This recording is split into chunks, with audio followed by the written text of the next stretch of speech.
दबंग इंसान जिसने कितने लोगों की लाइफ मुश्किल में डाली, आज खुद मुश्किल में पड़ा हुआ है। क्यों एक दबंग इंसान जिसने कितने लोगों के घर छीने, आज खुद उसकी हालत ये हो चुकी है कि शायद वो आने वाले समय में बिना घर का हो जाए। क्यों एक दबंग इंसान जिसने जाने कितने जोड़े तोड़े, कितनी गृहस्थी तबाह की, कितने लोगों को मरवाया, आज खुद उसकी गृहस्थी चौपट होने के कगार पे आ गई है, ख़त्म होने के कगार पे आ गई है। सभी को नमस्कार, मैं नम्रता श्रीवास्तव आप सबों का बहुत बहुत स्वागत करती हूँ। फ्रेंड्स, ये एक अमेजिंग घटना जो पूर्व जन्म से निकल के आई है। ये घटना, एक महिला मेरे पास आई, उनकी लाइफ में बहुत सारे इश्यूज थे उनके वैवाहिक जीवन को लेके। सबसे बड़ी प्रॉब्लम, हस्बैंड बात नहीं सुनते, बिल्कुल बात नहीं सुनते। और इन महिला का कहना था कि इनकी फैमिली, इनका जो घर है उससे अटैच्ड इनके जेठ जिठानी का, मतलब हस्बैंड के बड़े भाई भाभी का भी घर है। और हस्बैंड ज़्यादातर टाइम वही बिताते हैं, उनसे बातें करना, मतलब बिल्कुल सारा टाइम उनका यही बीतता है उसी जगह पे। लेकिन इस महिला से और अपने बच्चों से उनको कोई लेना देना नहीं है। कभी कभार वो घर में आते हैं, लेकिन अपना काम किया और चले गए। ना तो वहाँ रुकते हैं, ना महिला से बात करते हैं, ना उसके साथ किसी भी तरीके का रिश्ता वो रखते हैं।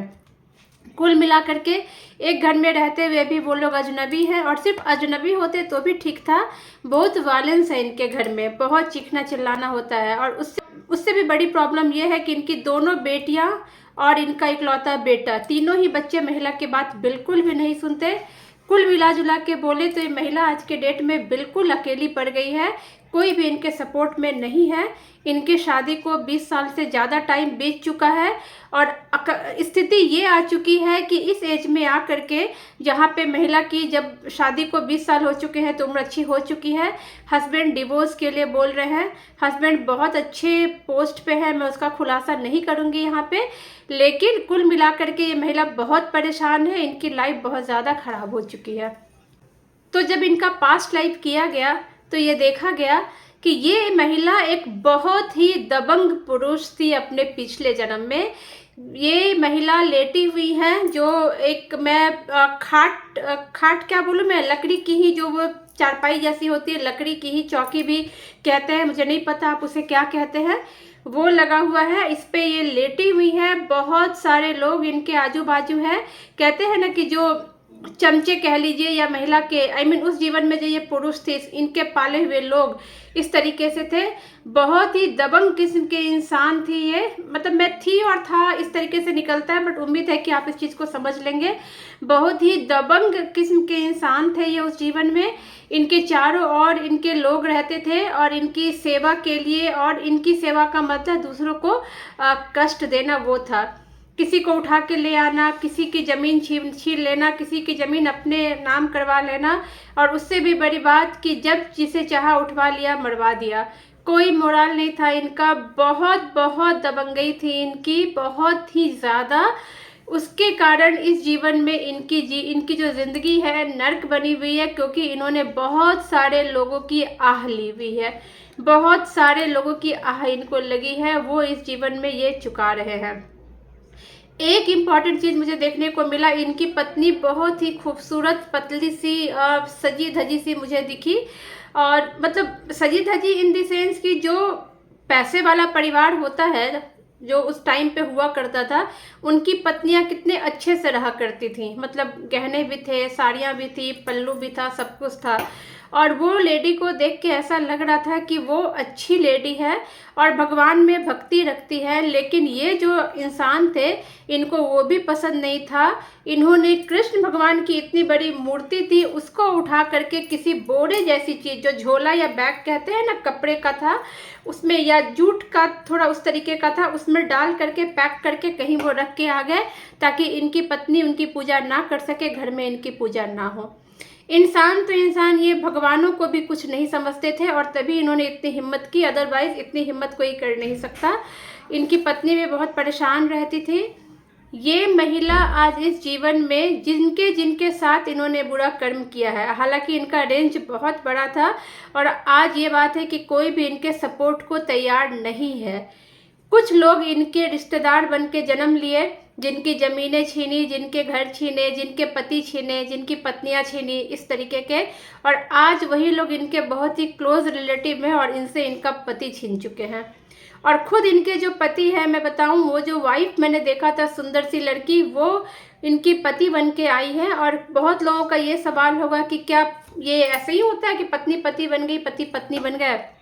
फ्रेंड्स, जन्म उसी हिसाब से होता है और आपकी लाइफ में वही इंसान आता है जिसके कार्मिक अकाउंट हो सके। इन्होंने जब पिछले जन्म में अपनी पत्नी को कष्ट दिए हैं, तो उस चीज़ को कंप्लीट करने के लिए, उस कर्मों को सीधा हिसाब करने के लिए वही तो इनकी लाइफ में लौटेंगी। कोई अनजान आदमी थोड़ी ना लौटेगा। और कर्मों का हिसाब भी इसी तरीके से होता है कि आपने जो किया है आपको वो लौटाना पड़ेगा, वो देना पड़ेगा।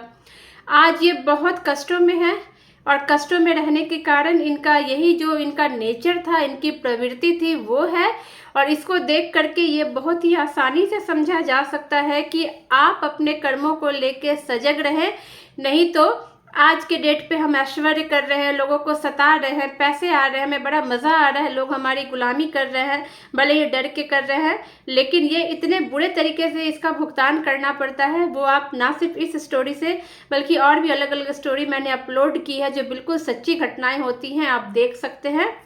और इनको देख करके आज भी मुझे तो ये समझ में आता है कि आज जो लोग इस रास्ते पे हैं, जो ये कई साल पहले कर चुकी हैं, जो काम ये आज से 100 सवा 100 वर्ष पहले कर चुकी हैं, वो काम आज भी कई लोग कर रहे हैं। और उनकी आने वाली ज़िंदगी क्या होने वाली है, या फिर इसी जन्म में अगर वो भाग्यशाली हुए तो इसी जन्म में सब चुकाएंगे, लेकिन जो हिसाब बच जाएगा उसको वो कहते हैं ब्याज के साथ चुकाएंगे।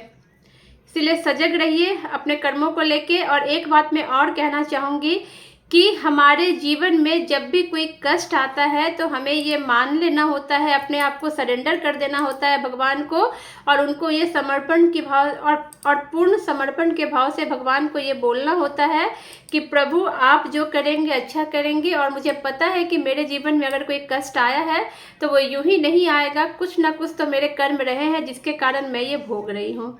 जिस दिन ये महिला इस बात को रियलाइज़ कर लेगी, इनको मैंने माफ़ी की टेक्निक बताई थी, किस तरीके से आपको उन सारे सोल्स से माफ़ी मांगनी है जिनके साथ आपने गलत किया था।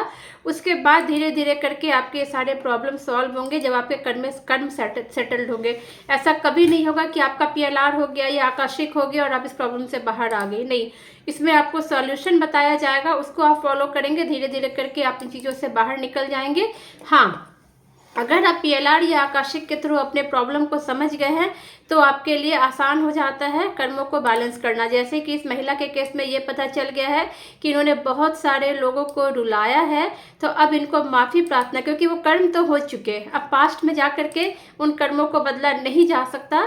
तो माफ़ी प्रार्थना एकमात्र तरीका है जिनसे आप इन चीज़ों से निकल सकती हैं। बहुत हद तक तो आपने भोग ही लिया है, क्योंकि ये जीवन में इन्होंने बहुत सारे कष्ट ऑलरेडी देख लिए हैं। शादी के बाद से ही इनको लगातार कष्ट हो रहा है, बहुत कुछ ये झेल चुकी है। शायद ईश्वर की मर्जी होगी, अब कष्टों को कम होने का टाइम आ गया होगा, तो फिर ये इस तरीके से आई हैं। दूसरा, इन्होंने भगवान कृष्ण के साथ जो इन्होंने गलती की थी, गलती क्या बहुत बड़ा मतलब पाप किया था। अगर ये भगवान कृष्ण की आराधना करें, उनसे क्षमा याचना करें, गरीबों को खाना खिलाएं, ये सब चीज़ें होती है कुछ कुछ, तो बहुत हद तक इनको इन चीज़ों से छुटकारा मिल सकता है। तो इस तरीके से पता चलता है कि फ्रेंड्स ऐसी नौबत आनी ही क्यों है, क्यों ऐसी नौबत आने देना कि हम जीवन में भरपूर कष्ट झेल लिए, उसके बाद से फिर हम माफ़ी प्रार्थना करेंगे, फिर हमारा जीवन अच्छा होगा। बेटर यही है कि समय रहते संभल जाएं। अगर ऑलरेडी कुछ गलतियां हो चुकी हैं तो उसके लिए पूरे दिल से माफ़ी मांग लें। ऐसा ना हो कि चलो गलतियां कर लेते हैं बाद में माफ़ी मांग लेंगे, ये कॉन्सेप्ट अगर आ गया तब तो माफ़ी मांगने पे भी कुछ नहीं होगा। गलती से अगर गलती हो गई है तो ज़रूर माफ़ी प्रार्थना कीजिए। और भी बहुत सारी चीज़ें होती हैं, इन सब चीज़ों से जो सॉल्यूशन समझ में आता है उसको बता करके लोगों की लाइफ को सेटलमेंट किया जाता है, उनकी लाइफ में कोशिश की जाती है कि खुशियाँ लौटे। उम्मीद है आज की ये स्टोरी जो है काफ़ी कुछ सिखाएगा आपको भी और उन महिला की लाइफ में भी खुशहाली लाएगा। Thank you so much friends, thank you.